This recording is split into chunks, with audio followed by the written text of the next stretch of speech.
Welcome to the Resiliency Challenge. This is an online educational and self-assessment tool, developed under NCHRP 2125, Strategies for Incorporating Resilience into Transportation Networks. This NCHRP study is being conducted to develop tools and guidance to improve resilience of the multimodal transportation network. The training consists of 3 modules to introduce the audience to the concept of resiliency and to help the participant be better prepared for a disruption. Resilient transportation systems are an important and urgent need in the face of growing disruptions from environmental and man-made threats. It should be no surprise that efforts to become more resilient has become an important topic within the transportation research community. The research team was asked to examine the impacts of transportation network disruptions and supply chains. On behalf of this research, we invite you to take the Resiliency Challenge. The research team has assembled 3 information training modules intended to provide important baseline information and resources around 3 key topics. 1. Transportation infrastructure resilience. 2. Supply chain resilience. 3. Cybersecurity, data network resilience. Packaged as the Resilience Challenge, each 20-minute module is designed to introduce resiliency information and resources to state and local agencies as well as their stakeholders. This tool is intended to help public and private organizations in their development of resiliency efforts in order that an organization has the plans and tools available to successfully adapt to adverse events that may disrupt their activities. As part of the tool development phase of the project, we ask that you complete 1 or more of the Resilience Challenge modules and provide feedback about your experience. We appreciate your willingness to help us in our research. To start the module, hit the Complete and Continue button below to get a quick overview on how to use the training software. Before beginning the Resilience Challenge, a number of items should be pointed out to make your user experience a smooth one. First, the top right portion of the screen, highlighted with a red box, provides you with the ability to move forward and backwards throughout the module sections. It also includes a drop-down, which allows you to directly select the section you wish to navigate to. The green box keeps a running tally of your accumulated points across the 3 Resiliency Challenge modules. There is also a drop-down for more features which will allow you to exit the module or sign out. Second, the controls along the bottom of the screen, highlighted by an orange box, includes a play button, along with a time bar allowing you to fast forward, rewind, and select points within the video. It also contains a running clock versus the total video time, a control to adjust the volume, and the option to view the module in full screen mode. Third, the video can be played and paused by clicking on the play button, or by pushing the spacebar on your keyboard. Lastly, the Complete and Continue button can be selected at any point to complete the section and continue on to the next section of the Resilience Challenge module. And one more thing, periodically throughout the Resilience Challenge, links to resources and websites are discussed and provided. While these links are not active during the challenge, we have created a resource page with working links to all of the referenced materials. The resource page is provided at the completion of the challenge. The National Cooperative Highway Research Program, NCHRP, is a research program funded by state DOTs and administered by the Transportation Research Board at the National Academy of Sciences. Resilience has become an important topic within the transportation research community. There are approximately 20 projects addressing some aspect of resilience under the NCHRP umbrella, either completed or underway. For more information about other NCHRP resilience research, visit the NCHRP homepage at www.trb.org. The Resiliency Challenge is designed to introduce resiliency to state and local agencies as well as their stakeholders. This tool is intended to help public and private organizations in their development of resiliency efforts, in order that an organization has the plans and tools available to successfully adapt to adverse events that may disrupt their activities. In 2012, a special committee formed by the National Research Council published a seminal report, Disaster Resilience: A National Imperative. That report noted that disaster resilience is everyone's business, and is a shared responsibility among citizens, the private sector, and government. The definition of resilience from that report, the ability to prepare, plan for, absorb, recover from and successfully adapt to adverse events, is applied to this current NCHRP effort. The recovery continuum shown on this slide is an adaptation of the Federal Emergency Management Agency's National Disaster Recovery Framework. The framework starts with preparation for an anticipated disaster event, followed by response activities immediately post-event. Short-term recovery activities can take months to accomplish. Long-term recovery can take years to return a community or business to a pre-disaster state. The continuum is considered circular in nature, as preparation for the next event is informed by post-disaster activities, as displayed in the graphic. You can learn more about the National Disaster Recovery Framework at www.fema.com.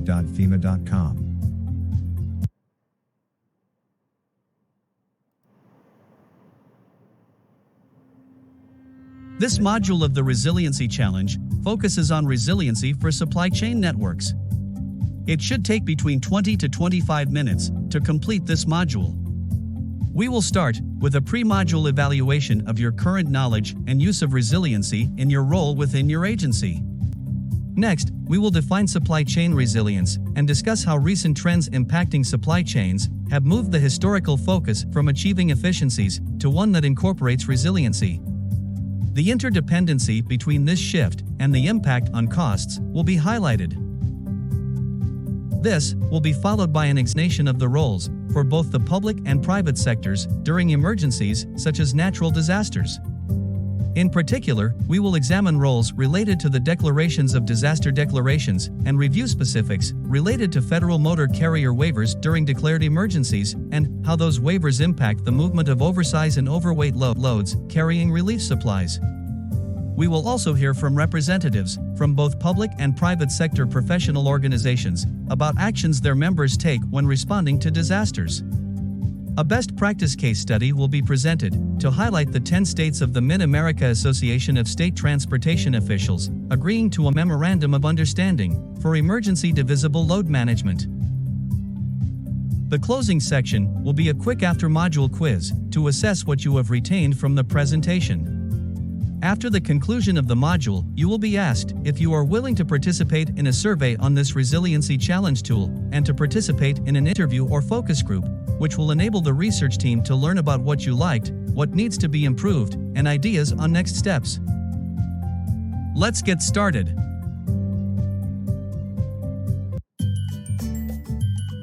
The Resilience Challenge has been created to address resiliency planning needs identified during the research. One identified need is the creation of benchmarks about the status quo among public and private organizations, as it relates to planning for resilience and business continuity. Benchmarking will allow future progress in resilience topics to be measured. Before proceeding to the module content, this survey is designed to gather baseline information about participants. Please respond to the questions by choosing the response that best represents your workplace and your job. When you have completed each question, please click on the Submit Answer button to get to the next survey question, until all of the questions have been answered. Thank you.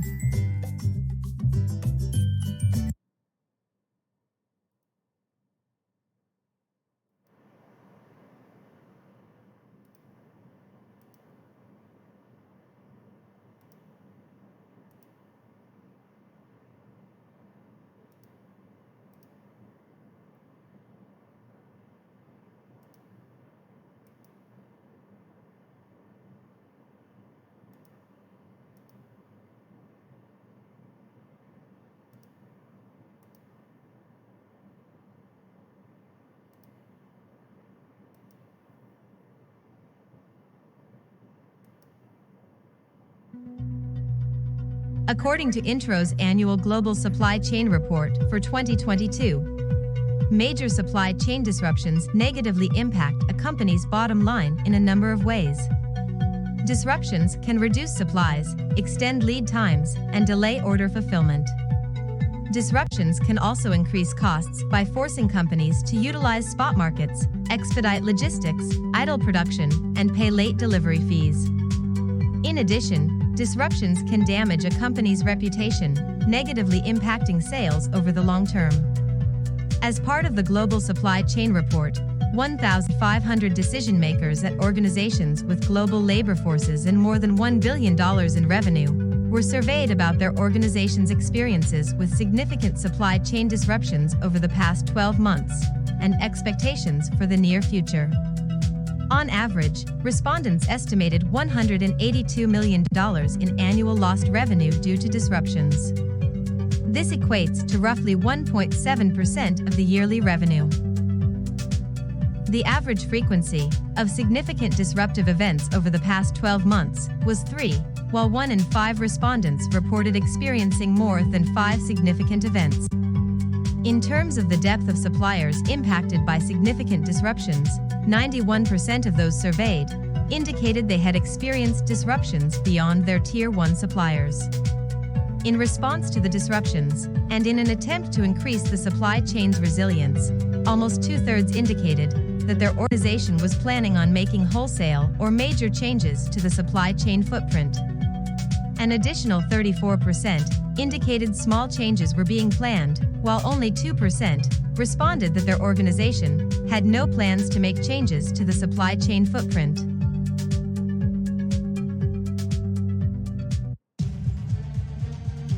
The Council for Supply Chain Management Professionals describes the supply chain as linking many companies together. It is the material and informational interchanges in the logistical process, stretching from acquisition of raw materials to delivery of finished products to the end user. All vendors, service providers, and customers are links in the supply chain.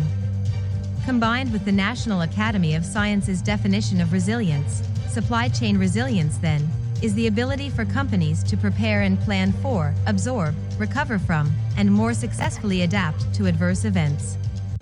However, this is not the full picture, as supply chains utilize publicly funded, managed, and maintained road networks, waterways, and other multimodal infrastructure. Consider the multitude of supply chains impacted when a bridge carrying a key freight corridor collapses or is closed to traffic. The impacts can be far-reaching. When evaluating a supply chain's resilience, some pertinent questions to think about include: how resistant is a supply chain to physical and cyber disruptions? How quickly can a supply chain recover when a disruption occurs? What steps are being taken to mitigate risks across a supply chain? And lastly, what are the key interdependencies of a supply chain? As was mentioned during the introductory section, building and sustaining resilience is everyone's business. This is especially the case when it comes to supply chain networks.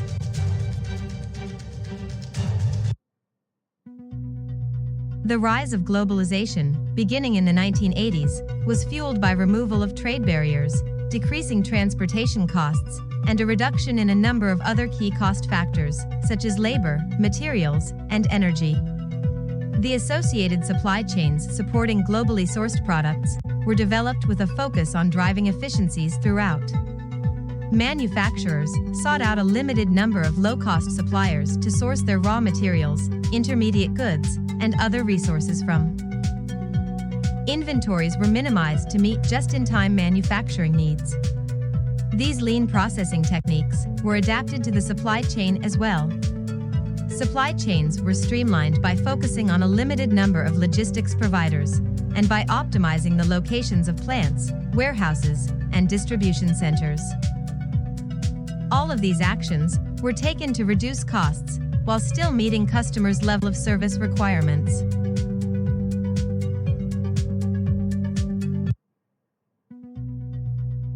More recently, an additional focus has been placed on incorporating resiliency into supply chains.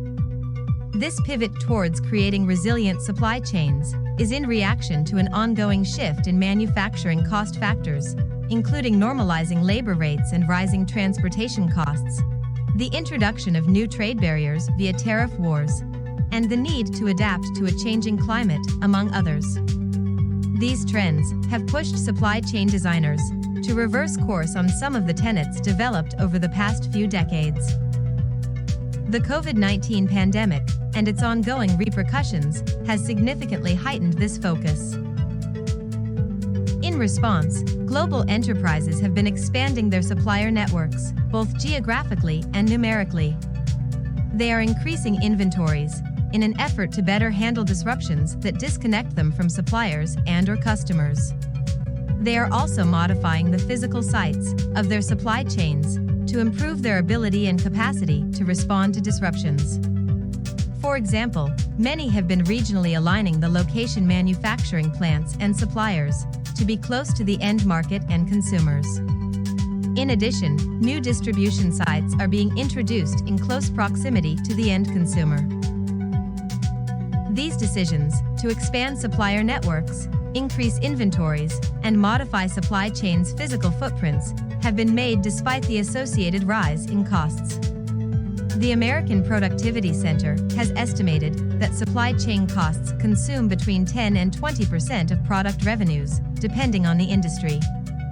The latest State of Logistics report found that total logistics costs in the United States, which is composed of both transportation costs and inventory carrying costs such as those related to warehousing, support services, and administration, rose 22.4% year over year to total $1.85 trillion in 2021. This total represents 8% of the nation's gross domestic product, the highest level since 2008.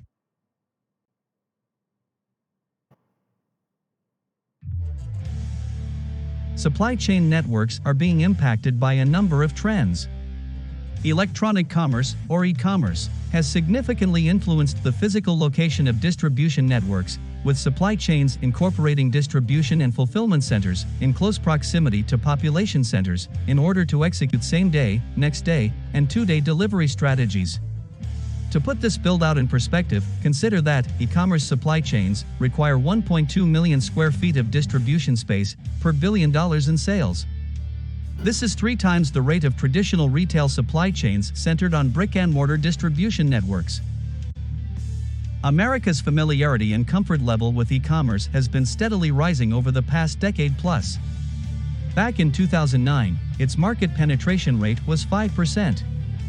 At the end of 2019, that number had grown to more than 15%.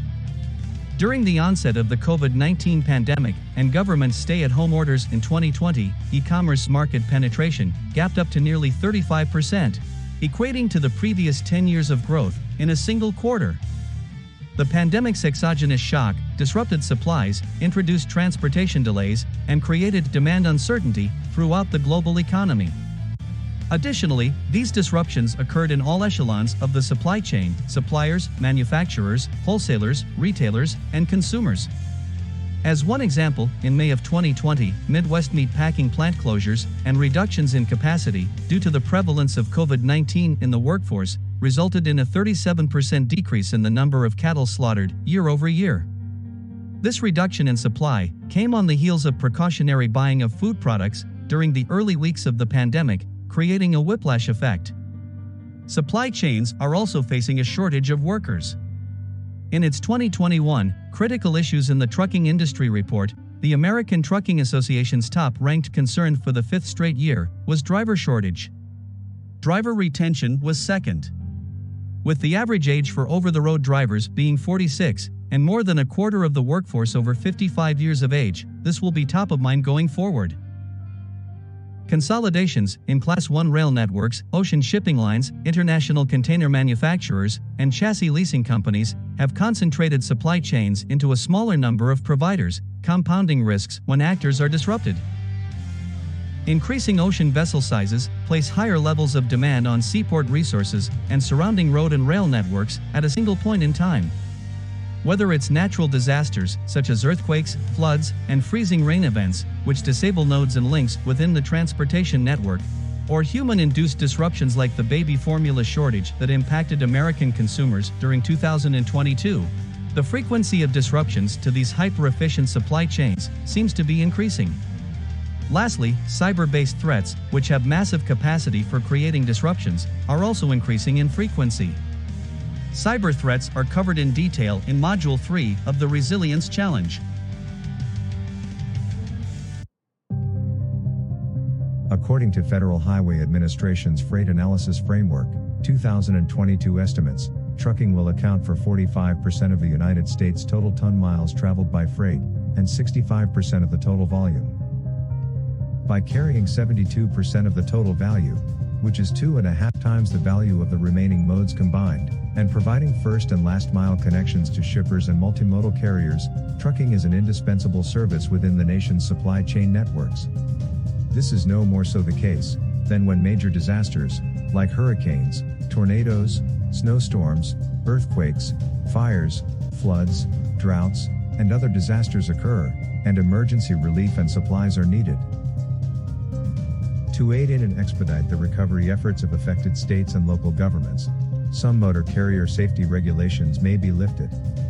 For these waivers to be in place, an emergency must have been declared by the President of the United States, or by a federal, state, or local government official, having the authority to declare an emergency. Waivers associated with emergencies deemed to be of a regional nature are valid for 30 days, or the duration of the carrier's or driver's direct assistance, whichever occurs first. Waivers associated with local emergencies are valid for only 5 days. Safety regulation waivers can be extended by a Federal Motor Carrier Safety Administration field administrator, or a regional field administrator.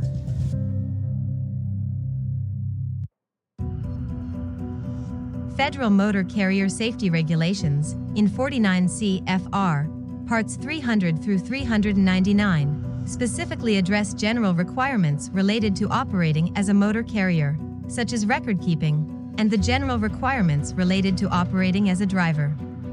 The regulations also address routine tasks, such as pre- and post-trip inspections, or the lighting and securing of cargo.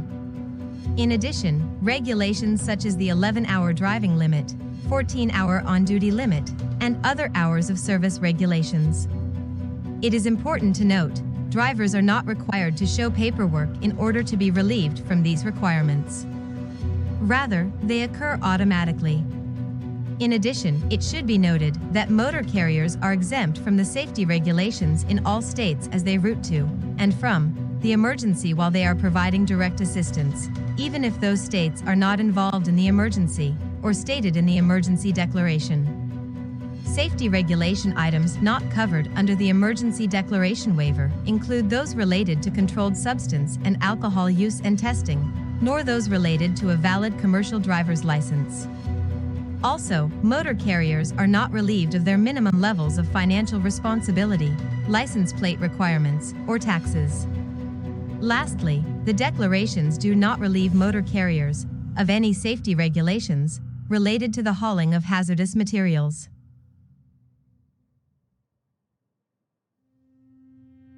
Along with Federal Motor Carrier Safety Administration waivers, states can institute expedited permitting processes for oversize and overweight loads under Section 1511 of the Moving Ahead for Progress in the 21st Century Act. Special permits can be issued to vehicles delivering divisible loads of relief supplies to areas impacted by a presidential emergency disaster declaration. The special permits expire 120 days after the President declares a major disaster or emergency. Unlike the safety regulation waivers discussed previously, special oversize and overweight permits are not always uniform across state lines, since permits are issued in accordance with state law. In 2021, the 10 states of the Mid-America Association of Transportation Officials addressed the non-uniformity issue through a Memorandum of Understanding. In the next slide, Gino Kohler, Permit Chief for the Illinois Department of Transportation, discusses the impetus and implications of the MOU.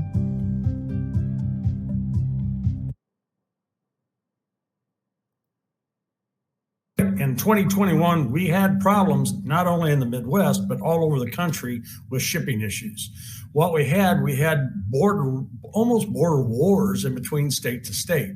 So what trucks were having problems were delivering like loads of divisible goods. We were talking, it was in response to the pandemic of COVID.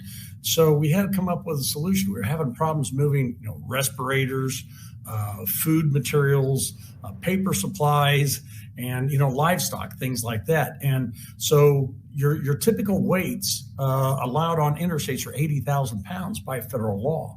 So what we had to do was try to figure out a way how to get these loads to market and to grocery stores and things like that. So what the 10 Midwestern secretaries did, they kind of put the pressure on us as permit officials and as bridge office people and said, hey, what do we got to do to try to get these loads to market? So we came up with a memorandum of understanding just amongst the 10 Midwestern states, and we pulled in the bridge offices and the permit officials and all the secretaries and directors of each and every state, and we had this discussion about what we were going to do to make commerce flow a little bit better during an emergency situation. So we were looking and focusing mostly on both state routes and interstates. We had a federal declaration, so we could allow weights to run on interstates, but what do we need to do? So we came up with a common denominator of what that weight would be. We went to the bridge offices and we said, hey, what do you guys feel comfortable with allowing additional weight on a healthy bridge on your system? And they came up with 10% or 88,000 pounds.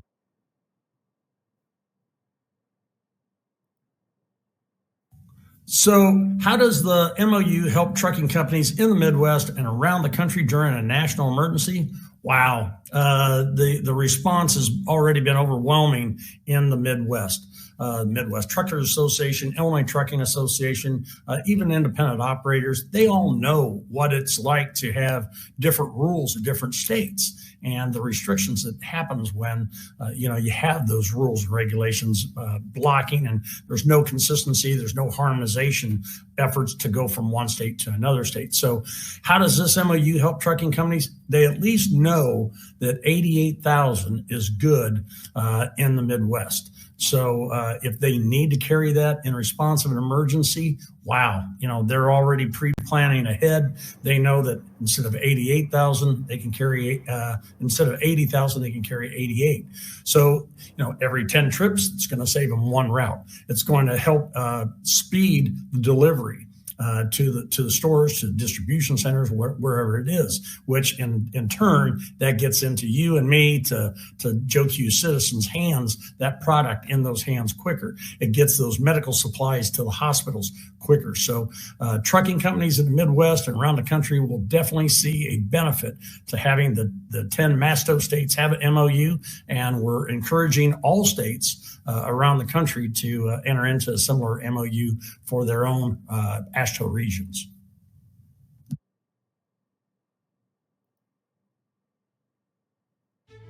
The Commercial Vehicle Safety Alliance, or CVSA, is a nonprofit association comprised of local, state, provincial, territorial, and federal commercial motor vehicle safety officials and industry representatives. Recently, CVSA developed a new resource to reduce confusion and expedite relief supplies during an emergency declaration. On the next slide, Chris Turner, Director of Enforcement Data and Judicial Outreach for CVSA, discusses this new web portal.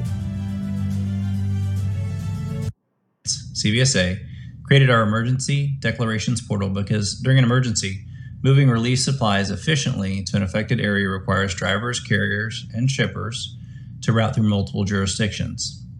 To facilitate speedy delivery of relief supplies, jurisdictions utilize emergency declarations to temporarily alter motor carrier rules and regulations.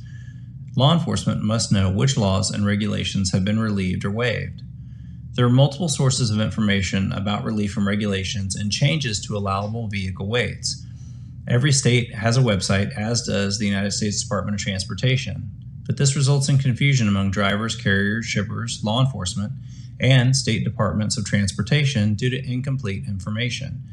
Our solution to this problem is cvsaemergencydeclarations.org, all one word, cvsaemergencydeclarations.org, serving as a one-stop shop for emergency relief granted by local and state agencies and the federal government, allowing relief from regulations and changes to allowable vehicle weights and permit requirements on the interstate system and state highways during an emergency.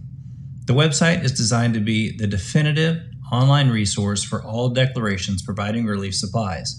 Every jurisdiction in Canada, the United States, and Mexico has a representative or multiple representatives who may enter their state declarations. CVSA enters national declarations on behalf of FMCSA. Our site provides information on relief of state and federal commercial motor vehicle safety regulations and changes to allowable weights through a set of standard pertinent information, and the contact information for each state's overweight permitting office and access to up-to-date emergency declarations. CVSAemergencydeclarations.org gives law enforcement, drivers, motor carriers, shippers, and the public a single location to find this critical information during events where lives or significant damage to infrastructure may result during an emergency. Thank you.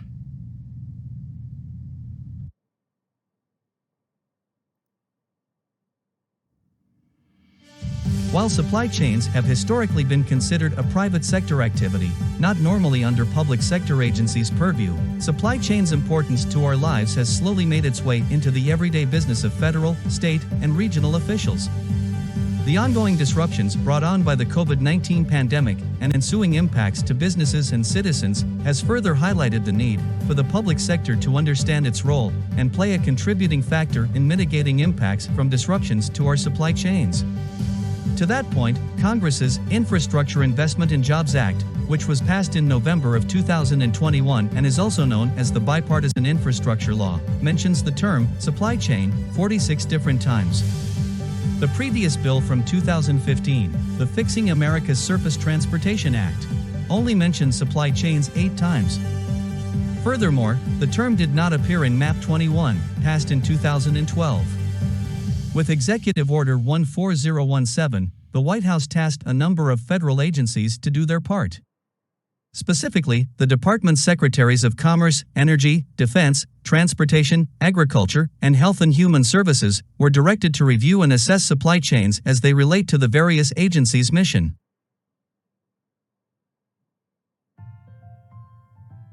As we begin to close out the supply chain module of the Resilience Challenge, we would like to leave you with a checklist of next steps for supporting resilient supply chains.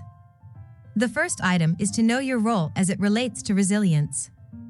Are you involved with the oversized and overweight permitting process in your state? Are you a transportation planner working within a state or regional freight office? Or something different? The scope and urgency of your actions to support resilient supply chains will vary widely depending on your role. With building and sustaining resilience being everyone's business, it is important for everyone to play their part, know their role, and make all the links within the supply chain a strong one. Second, it is important to understand your mandated responsibilities. As was the case with the Midwestern states' emergency divisible load management standardizing their permitted overweight limits during emergency relief efforts, the permit officials and bridge offices were tasked to help solve the problem of delivering relief materials to those in need. Roles come with responsibilities. Besides the CVSA's Emergency Declarations portal, language from the most recent federal transportation legislation is a good source for understanding mandated responsibilities, as is Executive Order 14017 and the resulting reviews and assessments it tasked federal departments to complete. Next, look to identify pertinent stakeholders to collaborate with and build resiliency collectively. This too will look different depending on the role and location you find yourself in. Stakeholders for a coastal port authority will look considerably different from a rural state or rural regional planning authority. In addition, geographic-specific risks will also dictate stakeholder inclusion, such as regions susceptible to earthquakes versus those vulnerable to flooding. Lastly, seek out avenues for further educating yourself. In terms of supply chain resilience, we recommend the U.S. Chamber of Commerce's Resilience in a Box and FEMA's Equity in Resilience as 2 good places to start. The Chamber's Resilience in a Box is a joint effort with UPS to provide best practices and educate business leaders on disaster preparedness and business resilience. FEMA's Equity in Resilience is a resource for advancing equitable resilience through partnerships and diverse perspectives. FEMA's resource document was the product of a 4-part forum series featuring 33 speakers across 28 organizations. Links to both are provided on the reference page. At this point, we would like to assess your supply chain resilience knowledge, based on the information presented in this module. Please complete the 7 questions following this slide. When you have finished answering each question, please click Submit Answer.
Before we go, we have one final request. We would appreciate your feedback on a few questions regarding the usefulness and relevancy of this Resilience Challenge module on supply chains. Please complete the questions following this video, then click Submit Answer after answering each question. The feedback questionnaire will conclude the Resilience Challenge Supply Chain module. We wish to thank you for taking the time to participate and provide your feedback. We hope the information presented in this and other modules is helpful to you and your organization in your resilience efforts. Results from the Resilience Challenge and other products of this research will be posted to the NCHRP project website as they become available.